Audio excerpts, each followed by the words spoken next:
Hey Hornet family. Hey, I just wanted to get with you and show you a quick tutorial for using Pivot. If you recall, Pivot is our data warehouse system. It is also the same system that we use to organize and store our curriculum maps. So we're going to concentrate on the data piece today because I know everyone is knee deep in creating SLOs, and this does a nice job of help capturing kids. So when you log onto your computer, you should have a Pivot icon on your computer. If you do not, get with Dustin, and Dustin will make sure you have it on there. I'm going to go ahead and log out just to show you what it looks like.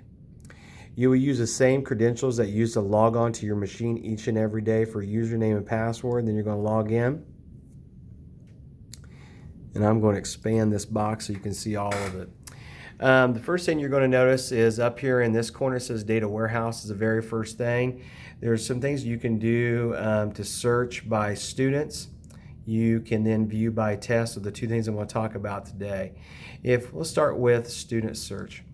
So you click on student search. Up here in this box, you're going to type in a current student that you may have. So let's go ahead. I'm going to say Nolan Britt, and he pre-populates. I'm going to click on Nolan.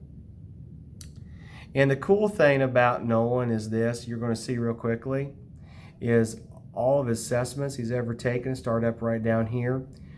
We can view Nolan longitudinally, and all those assessments then will pop up. So from iStep, Star Reading, Star Math, iRead3, iReady, and even now iLearn. So that's really neat, to be able to have that at your fingertips as historical data. So again, all you would do is go up here to Data Warehouse, search by student, type in a current student's name, and you'll be able to find it. If you're just wanting to look at star data, for example, you can do the View by Test feature. Up here you have the different tabs. And on this tab right here, we want to say Star Reading. Let's say Star Reading, for example. So we click on Star Reading. And then you can navigate by the year. Let's say I wanted to do last year. And let's say I'm a first grade teacher, so I wanted to just remember how my kids did last year. I click on grade 1, and I'm going to click search. And right down here, starts giving me kids from last year, all the test windows that all the times they took the test, the dates, the windows, grade equivalence, scale score, percentile ranks, instructional grouping, and ORF, just an example. You can always create groups too when you're looking at overall data.